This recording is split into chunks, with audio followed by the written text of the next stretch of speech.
उद्धव ठाकरे की सरकार बने करीब 1 साल हो गए और इस दौरान कुछ हुआ या नहीं, लेकिन विपक्ष की आवाज जरूर बुलंद हुई है। लेकिन दिलचस्प बात यह है कि उद्धव ठाकरे अपनी कमियों को सुधारने की जगह विरोध में उठने वाली आवाजों को पूरी ताकत से बंद करने में जुट गए हैं। कंगना रनौत के बाद अब उद्धव ठाकरे के निशाने पर नागपुर में गिरफ्तार किए गए बीजेपी समर्थक सोशल मीडिया यूजर समित ठक्कर हैं। समित ठक्कर को जिस तरह से गिरफ्तार किया गया है और अदालत में पेश किया गया, उससे बीजेपी सांसद वरुण गांधी बेहद नाराज हैं। समित ठक्कर पर आरोप है कि उसने उद्धव ठाकरे और उनके बेटे आदित्य ठाकरे के खिलाफ आपत्तिजनक टिप्पणी की और इसी वजह से समित को गिरफ्तार कर लिया गया। नागपुर पुलिस समित के हाथ बांधकर उसके मुंह पर काला कपड़ा लगाकर कोर्ट में सुनवाई के लिए लेकर गई। वरुण गांधी ने महाराष्ट्र सरकार की इस हरकत को गैर कानूनी बताया, साथ ही कहा कि ये लोकतंत्र के लिए भी खतरनाक है। यूपी के पीलीभीत से सांसद वरुण गांधी ने कहा कि ये पूरी तरह से अमानवीय, गैर कानूनी और अनैतिक है। हर जगह लोकतंत्र को मजबूत करने के लिए राजनीतिक विपक्ष का होना जरूरी है। हमारे पास अभिव्यक्ति की आजादी का अधिकार है और किसी व्यक्ति के विचारों के लिए उसके साथ जानवरों जैसा बर्ताव देश को कमजोर करने वाली बात है। वरुण गांधी ने भी सोशल मीडिया पर महाराष्ट्र सरकार की हरकत पर गुस्से का इजहार किया। सोशल मीडिया पर समित की पुलिस कस्टडी की फोटो सामने आने के बाद लोग उद्धव ठाकरे की आलोचना कर रहे हैं। नागपुर कोर्ट में मामले की सुनवाई करने के बाद समित को 2 नवंबर तक पुलिस कस्टडी में भेज दिया। वरुण गांधी ने कहा कि किसी भी शख्स के खिलाफ लगे आरोपों का जवाब विपक्ष में आवाज उठाकर या कानूनी रास्ते के जरिए दिया जा सकता है, लेकिन विपक्ष में उठने वाली आवाजों को ताकत के जरिए चुप कराना एक खतरनाक मिसाल पेश करता है। ये आपको अंधेरे की तरफ धकेलता है। खासकर लोकतंत्र के लिए ये बेहद खतरनाक है। वरुण गांधी यही नहीं रुके, उन्होंने आगे कहा कि समित ठक्कर भारत का नागरिक है और उसे संविधान की ओर से कुछ अधिकार मिले हैं। वह एक इंसान है, उसके पास संविधान के तहत अपनी बात रखने का पूरा अधिकार है। ये लोकतंत्र के लिए बेहद खतरनाक होगा अगर कोई नागरिक अपनी विचारधारा के लिए सुरक्षित नहीं रहता। इससे नागरिक के अधिकारों के हनन की शुरुआत होती है। लेकिन जिस तरह कंगना के दफ्तर को तोड़कर शिवसेना जश्न मनाने लगी, ठीक वैसा ही जश्न समित ठक्कर की गिरफ्तारी के बाद मनाया गया। समित ठक्कर एकमात्र ऐसे व्यक्ति नहीं हैं जिन पर मुख्यमंत्री उद्धव ठाकरे और सरकार की आलोचना करने के लिए एफआईआर दर्ज हुई हो। पिछले 6 महीने में शिवसेना के लीगल सेल ने महाविकास अघाड़ी सरकार और उद्धव ठाकरे के खिलाफ आपत्तिजनक भाषा के इस्तेमाल करने के मामलों में कई बार मुंबई पुलिस का दरवाजा खटखटाया। आंकड़े बताते हैं कि अप्रैल से अब तक 10 एफआईआर में कम से कम 50 आरोपी, जिनमें आम लोग और सोशल मीडिया अकाउंट्स शामिल हैं, उनके नाम भी पुलिस शिकायत में शामिल किए गए हैं। माना जा रहा है कि शिवसेना की इस कड़ी कार्रवाई की वजह से महाराष्ट्र में बीजेपी के लिए एक बार फिर मौका पैदा हो गया है। शिवसेना के लीगल सेल के प्रमुख धर्मेंद्र मिश्रा का कहना है कि ठाकरे या महाविकास अघाड़ी गठबंधन के खिलाफ आपत्तिजनक भाषा इस्तेमाल करने वालों में ज्यादातर बीजेपी समर्थक ही हैं। हालांकि बीजेपी का कहना है कि शिवसेना आलोचकों का मुंह बंद करने के लिए अब ताकत का गलत इस्तेमाल करने में जुट गई है। आलोचकों के खिलाफ एफआईआर दर्ज कराने का सिलसिला अप्रैल में शुरू हुआ था। नवी मुंबई के एक व्यक्ति परेश बोरसे पर सीएम उद्धव ठाकरे और उनके बेटे आदित्य ठाकरे की एक फोटो शेयर करने के लिए केस किया गया। इसमें बोरसे ने कोरोना को लेकर तंज कसा था और इसके बाद मुंबई पुलिस ने बोरसे को सीएम और आदित्य की फोटो से छेड़छाड़ करने के लिए गिरफ्तार किया था। दूसरा मामला ट्विटर पर खुद को स्वयं सेविका और गौरवशाली हिंदू लिखने वाली सुनैना होली का है, जिन्हें मुंबई साइबर पुलिस ने ठाकरे के खिलाफ आपत्तिजनक बयान और शांति भंग करने वाले मैसेज के लिए अरेस्ट किया था। अगस्त में ही एक शिवसेना सदस्य ने यूट्यूबर साहिल चौधरी के खिलाफ शिकायत दर्ज कराई थी। आरोप था कि साहिल ने सुशांत सिंह राजपूत से जुड़े केस की जांच पर आदित्य ठाकरे पर आपत्तिजनक पोस्ट किया था। साहिल को मुंबई पुलिस ने एक वीडियो में महिलाओं के खिलाफ अपमानजनक भाषा का इस्तेमाल करने के आरोप में गिरफ्तार किया था। अक्टूबर की शुरुआत में पुलिस ने दिल्ली निवासी वकील विभोर आनंद को सुशांत केस में झूठे षड्यंत्र की थ्योरी निकालने के लिए गिरफ्तार किया। Bureau report, news of India. KP Sharma Oli और पुष्प कमल दहल प्रचंड के बीच की दूरियां इतनी बढ़ गई हैं कि अब नेपाली कम्युनिस्ट पार्टी का टूटना करीब करीब तय हो गया है। चीन की राजदूत हाओ याकी की तमाम कोशिशों के बावजूद कम्युनिस्ट पार्टी को टूटने से नहीं बचाया जा सकता। पुष्प कमल दहल प्रचंड के करीबियों का कहना है कि ओली ने कम्युनिस्ट पार्टी के विभाजन का मन बना लिया है। कम्युनिस्ट पार्टी के कुछ नेताओं का कहना है कि ओली के इस रुख में बदलाव रॉ चीफ की नेपाल यात्रा के बाद आया। प्रचंड के सहयोगियों ने कहा, ओली ने हालिया मुलाकात के दौरान कहा कि पार्टी का विभाजन हो जाना चाहिए। काठमांडू पोस्ट की रिपोर्ट के मुताबिक प्रचंड ने 11 दिनों के बाद ओली से शनिवार को मुलाकात की थी। इसके बाद दहल ने रविवार को सचिवालय में 9 में से 5 सदस्यों के साथ अपने आवास पर बैठक की। पार्टी के प्रवक्ता और सचिवालय के सदस्य नारायण काजी श्रेष्ठ ने कहा कि बैठक में दहल ने बताया कि ओली ने उनसे कहा कि वह सचिवालय में बैठक नहीं बुलाएंगे। श्रेष्ठ ने बताया कि यही नहीं, ओली ने यह भी कहा कि वे पार्टी कमेटी के फैसलों को मानेंगे भी नहीं। उन्होंने कहा कि दहल के मुताबिक ओली ने कहा कि यदि किसी को कोई दिक्कत है तो इससे अच्छा है कि पार्टी का विभाजन कर दिया जाए।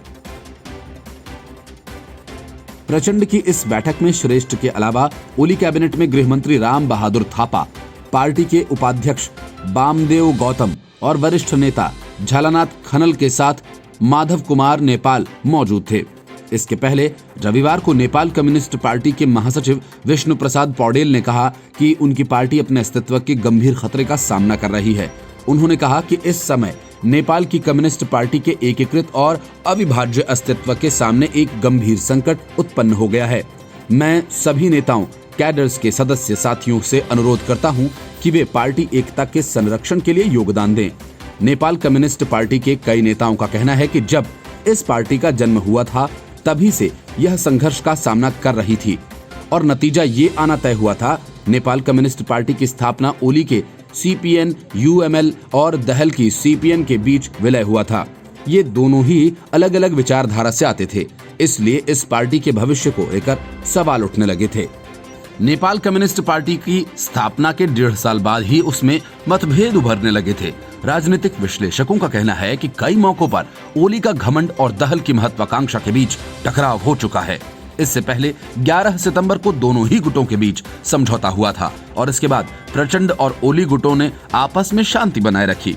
पार्टी का कहना है कि भारत की खुफिया एजेंसी रॉ के चीफ से 21 अक्टूबर को मुलाकात के बाद चीजें फिर से बदलनी शुरू हो गई। एनसीपी के संसदीय दल के 172 सदस्यों में से 75 में से 80 सांसद ओली की ओर हैं, दहल के साथ 50 और माधव कुमार नेपाल के साथ 40 से 45 सांसद हैं। पार्टी के सूत्रों का कहना है कि ये आंकड़ा बहुत तेजी से बदल सकता है। इस बीच ओली और प्रचंड दोनों ही सांसदों को अपने पाले में लाने में जुट गए हैं। इससे पहले नेपाल में चीन की राजदूत हाओ याकी ने ओली और प्रचंड से मुलाकात करके उन्हें साथ बनाए रखने के लिए अपनी पूरी ताकत लगा दी थी। हालांकि रॉ चीफ की यात्रा के बाद अब नेपाल में चीन के लिए समीकरण बदलते नजर आ रहे हैं। Bureau report, news of India. Mathura में नंद बाबा मंदिर में घुसकर मोहम्मद चांद और फैजल नाम के 2 युवकों ने नमाज पढ़ी। इसके बाद तनाव का माहौल पैदा हो गया। नमाज पढ़ने की इस घटना पर मंदिर प्रबंधन की तरफ से सफाई भी दी गई। नंद बाबा मंदिर में इन दोनों ने वहां जोहर की नमाज अदा की, जिसके बाद हिंदू संगठन भी नाराज हो गए। मंदिर के सेवायत कान्हा गोस्वामी ने पुलिस में तहरीर दायर की है और इसी आधार पर मथुरा पुलिस ने 4 युवकों के खिलाफ एफआईआर दर्ज की। मथुरा के एसएसपी का कहना है कि फैजल खान और चांद मोहम्मद समेत 4 युवकों के विरुद्ध धारा 153A, 295 और 505 के तहत बरसाना थाने में मुकदमा दर्ज किया गया। उन्होंने खुफिया विभाग को मामले की जांच सौंप दी है। मंदिर में नमाज पढ़कर तस्वीरें वायरल किए जाने के पीछे क्या मंशा थी, इसकी जांच की जा रही है। असल में नंदगांव के प्रसिद्ध नंद बाबा मंदिर में दोपहर को 2 युवक अपने साथियों के साथ हरी टोपी लगाकर पहुंच गए। एक व्यक्ति ने अपना नाम फैजल खान बताया और अपने साथ आए साथियों का परिचय मोहम्मद चांद, नीलेश गुप्ता, आलोक रतन के रूप में दिया। उन लोगों ने बताया कि वो मंदिर के सेवायत पुजारी कान्हा गोस्वामी के दर्शन हेतु आए हैं और हिंदू मुस्लिम एकता में विश्वास रखते हैं। उन लोगों ने अपने मोबाइल फोन में कई हिंदू साधु संतों और महंतों के साथ अपनी तस्वीरें भी दिखाईं ताकि उन पर यकीन कर लिया जाए और इसके बाद वो लोग सीधे गेट संख्या 2 के पास पहुंचे। कोरोना महामारी के कारण मंदिर में लोगों की चहल पहल उतनी नहीं थी, जिसका फायदा उठाकर फैजल और चांद वहां पर नमाज पढ़ने लगे और बाकी दोनों ने तस्वीरें क्लिक की। वहां खड़े लोगों ने नमाज पढ़ने से मना किया, लेकिन वो नहीं माने। नीलेश गुप्ता और आलोक रत्न खुद को गांधीवादी कार्यकर्ता बताते हैं। कौमी एकता मंच के मधुबन दत्त चतुर्वेदी इसे सांप्रदायिक सौहार्दता की मिसाल बता रहे हैं। आरोपितों का कहना है कि वो 84 कोस की यात्रा पर आए थे। मोहम्मद चांद और फैजल दिल्ली के खोदाई खिदमतगार संस्था के सदस्य हैं। उन्होंने रामचरितमानस की चौपाइयां सुनाकर सबको अपने हिंदू मुस्लिम एकता प्रेमी होने का यकीन दिला दिया। बिना अनुमति के नमाज पढ़ी। सेवायत कृष्ण मुरारी उर्फ कान्हा गोस्वामी ने कहा कि उन्हें मथुरा के नंद बाबा मंदिर परिसर में नमाज पढ़े जाने की कोई जानकारी नहीं है। फैजल ने अपने फेसबुक अकाउंट से तस्वीरें पोस्ट की। बीजेपी नेता प्रेम श्रोतिया ने कहा कि मंदिर में नमाज अदा कर शांत माहौल को बिगाड़ने का काम किया गया। ये मंदिर की गरिमा के साथ खिलवाड़ है। फैजल खान ने मंदिर प्रबंधन को विश्वास में लेने के लिए रामायण की चौपाई पर राम ही केवल प्रेम पियारा, जान ले ही सो जान निहारा का इस्तेमाल किया था। उसने श्री कृष्ण को उनके मित्र उद्धव के बीच प्रेम और ज्ञान को लेकर हुई चर्चा का जिक्र करते हुए कहा कि भगवान ने प्रेम को ऊपर रखा था। उसने दावा किया कि उनका ग्रुप दिल्ली से साइकिल से आया है। उसने ये भी कहा कि जो श्री राम और श्री कृष्ण का रास्ता है वही पैगंबर का रास्ता है।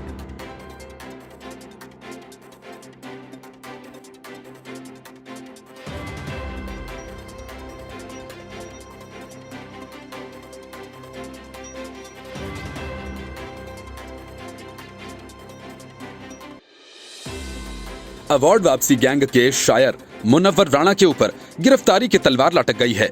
यूपी पुलिस ने मुनव्वर राणा के खिलाफ FIR दर्ज की।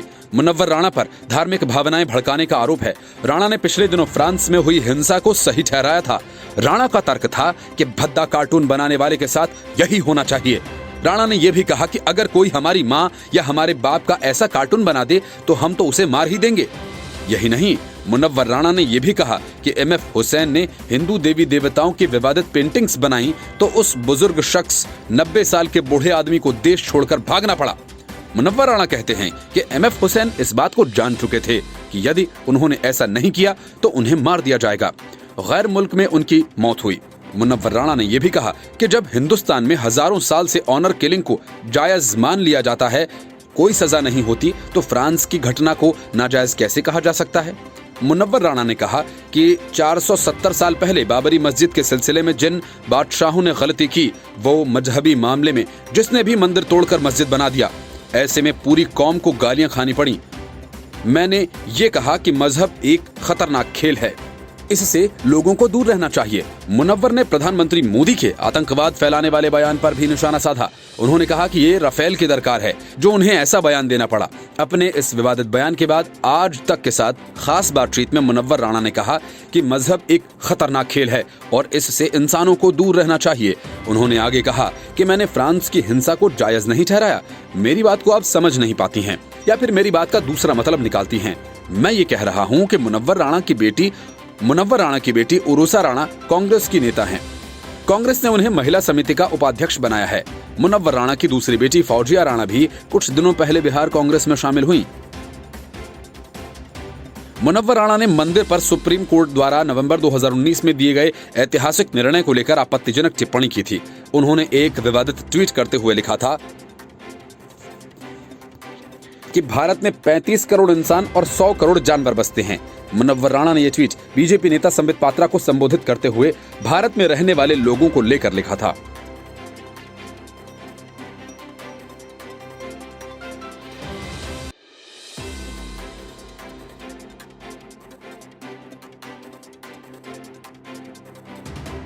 पाकिस्तान के PM इमरान खान के साथ अंतर्राष्ट्रीय क्रिकेट खेलने वाले पूर्व क्रिकेटर सरफराज नवाज ने उन पर बड़ा आरोप लगाया। सरफराज नवाज ने आरोप लगाया कि इमरान खान पुराने दिनों में नशेड़ी थे। तेज गेंदबाजी की दुनिया में रिवर्स स्विंग के जनक माने जाने वाले 71 वर्षीय सरफराज नवाज 1985 में निर्दलीय चुनाव जीतकर पाकिस्तान के पंजाब प्रांत की असेंबली में चुने गए थे। उन्होंने गूगली न्यूज TV पर खुलासा किया कि इमरान खान अपने क्रिकेट के दिनों में कोकीन का नशा किया करते थे। इमरान खान भी पाकिस्तानी क्रिकेट टीम के कप्तान रहे हैं और उनकी कप्तानी में पाकिस्तान ने वर्ल्ड कप भी जीता था। सरफराज नवाज ने बताया कि एक बार इंग्लैंड के खिलाफ बॉलिंग नहीं करा सके थे तो शाम को उनके घर आए और वहां आकर नशा किया। उन्होंने बताया कि कई खिलाड़ियों के साथ उनके घर आए इमरान खान ने चरस का सेवन किया था। इसके साथ ही वो कोकीन भी सूंघा करते थे। सरफराज नवाज ने बताया कि लंदन में कोकीन को रोल कर इमरान खान उसका सेवन करते थे। उन्होंने कहा कि ये उनके सामने की बात है और 1987 में पाकिस्तान का इंग्लैंड के साथ मैच था। तब इमरान खान उनके इस्लामाबाद स्थित आवास पर आए थे। उन्होंने बताया कि इमरान खान 10 से 20 रुपए के नोट में कोकीन डालकर उसका सेवन करते थे और भांग को सुखाकर उसकी चरस बनाया करते थे। पूर्व क्रिकेटर ने कहा कि इमरान खान को उनके सामने लाकर ये बातें पूछी जाएं और वो मुकर के दिखाएं।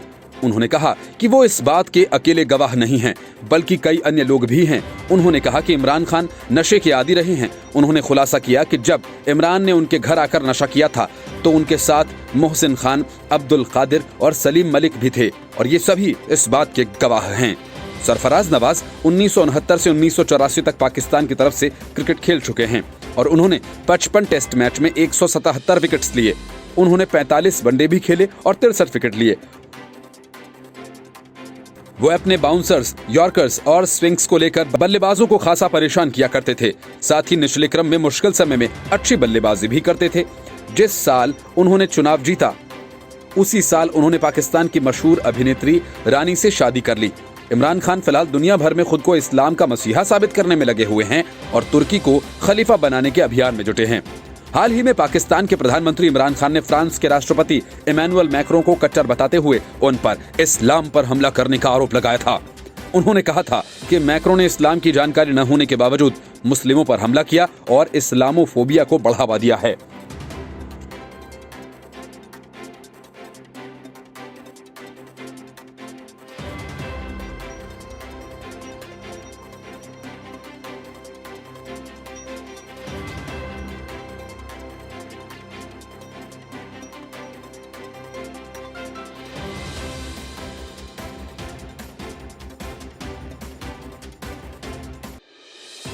Peoples alliance for Gupkar declaration बनाकर फारूक अब्दुल्ला और महबूबा मुफ्ती अपनी सियासी जमीन बचाने की कोशिश कर रहे हैं, लेकिन रोशनी एक्ट का कांटा उनके गले में फंसा है, जिसे ना तो वे उगल सकते हैं और ना ही निगल पा रहे हैं।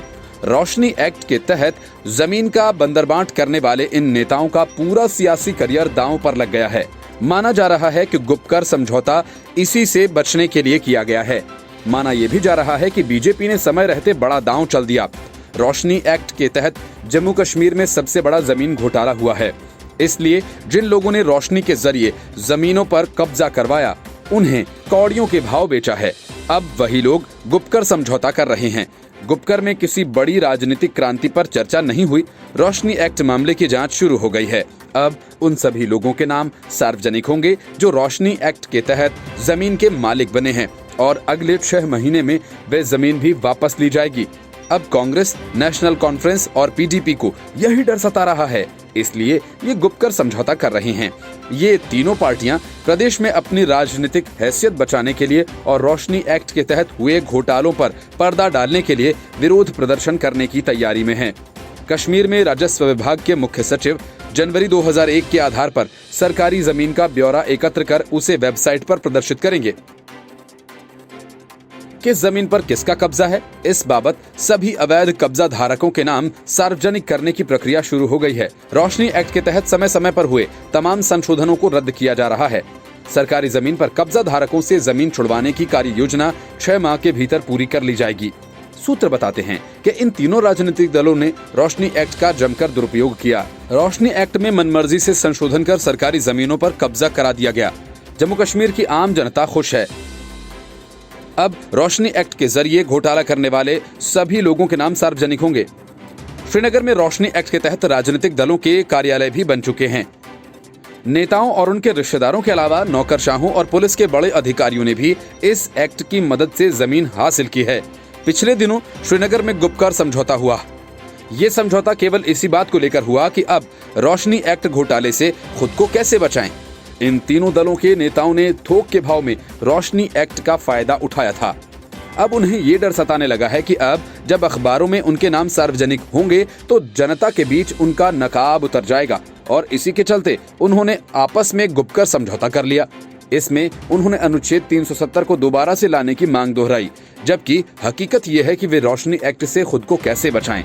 लोगों तक किसी तरह इसकी सच्चाई न पहुंचे, इस बाबत रणनीति बना रहे हैं महबूबा मुफ्ती, नेशनल कॉन्फ्रेंस के फारूक अब्दुल्ला और कांग्रेस पार्टी के नेता ये बात अच्छे से जानते हैं कि बिना साथ आए वे रोशनी एक्ट पर लोगों को गुमराह नहीं कर सकेंगे और इसके लिए मिलकर रणनीति बनानी जरूरी है। हालांकि अब इन तीनों दलों के नेताओं की पोल खुलनी तय है। जनता समझ चुकी है कि रोशनी एक्ट में क्या कुछ हुआ है। कुछ दिन बाद जब मामलों से परतें उठना शुरू होंगी तो इन पार्टियों के नेता जम्मू कश्मीर के लोगों से नजर नहीं मिला सकेंगे। एनसीबी को दीपिका पादुकोण की मैनेजर करिश्मा प्रकाश की तलाश है। एनसीबी ने करिश्मा प्रकाश को समन भेजा, लेकिन करिश्मा का कहीं कोई अता पता ही नहीं है। समन भेजे जाने के बाद अब तक करिश्मा एनसीबी के पास नहीं पहुंची, लेकिन एनसीबी का कहना है कि करिश्मा अनट्रेसेबल हैं। सुशांत सिंह राजपूत मामले की जांच कर रही एनसीबी के हत्थे दीपिका पादुकोण और उनकी मैनेजर करिश्मा प्रकाश भी चढ़े। कई ड्रग पेडलर्स से पूछताछ के बाद दीपिका और करिश्मा प्रकाश का नाम सामने आया था। एनसीबी की पूछताछ में दोनों ने ड्रग नहीं लेने की बात कही थी, लेकिन जब एनसीबी ने करिश्मा प्रकाश के घर छापा मारा तो उनके घर से एनसीबी को 1.7 ग्राम चरस और 1 बोतल सीबीडी ऑयल मिला। इस मामले में कौन टैलेंट मैनेजर कंपनी के अन्य कर्मचारियों को भी समन भेजा गया है और इस मामले में चल रही जांच के दौरान बॉलीवुड की अभिनेत्रियों श्रद्धा कपूर, सारा अली खान, रकुलप्रीत सिंह से भी पूछताछ की गई थी। एनसीबी के मुंबई जोन के डायरेक्टर समीर वानखेड़े ने कहा कि एजेंसी फिलहाल करिश्मा प्रकाश की प्रतिक्रिया का इंतजार करेगी और उसके बाद आगे की कार्रवाई करेगी। अब तक इस मामले में 18 आरोपितों को गिरफ्तार किया जा चुका है। 28 वर्षीय रिया चक्रवर्ती भी इस मामले में आरोपित हैं, जो फिलहाल जमानत पर बाहर हैं। प्रवर्तन निदेशालय के निवेदन के बाद एनसीबी ने इस केस की जांच शुरू की थी। बॉलीवुड अभिनेत्री Deepika Padukone narcotics control bureau की पूछताछ के दौरान अपनी मैनेजर करिश्मा प्रकाश के साथ ड्रग्स को लेकर चैट करने की बात कबूल कर ली थी। जांच एजेंसी ने दीपिका पादुकोण और करिश्मा प्रकाश को आमने सामने बैठाकर 2017 में की गई चैट के बारे में पूछताछ की थी। इस दौरान अभिनेत्री ने चैट की बात को स्वीकार किया और अब करिश्मा प्रकाश गायब हो गयी। दीपिका पादुकोण से एनसीबी की 5 सदस्यीय टीम ने सवाल जवाब किया था। करिश्मा प्रकाश ने पूछताछ में ड्रग्स लेने की बात से इनकार किया। उन्होंने कहा था कि वे सिर्फ सिगरेट पीती हैं। जब दीपिका करिश्मा को आमने सामने बिठाकर ड्रग्स चैट को लेकर सवाल पूछे गए तो दोनों ने कहा था कि वो ड्रग्स नहीं लेते। फिर एनसीबी ने भी सवाल पूछा, फिर चैट में वीड हैश किसके लिए मंगवाए जा रहे थे। इस सवाल का दोनों ने गोलमोल जवाब दिया, लेकिन करिश्मा के घर से ड्रग्स बरामद होने और फिर उसके गायब हो जाने के बाद दीपिका पादुकोण की मुश्किलें बढ़ सकती हैं।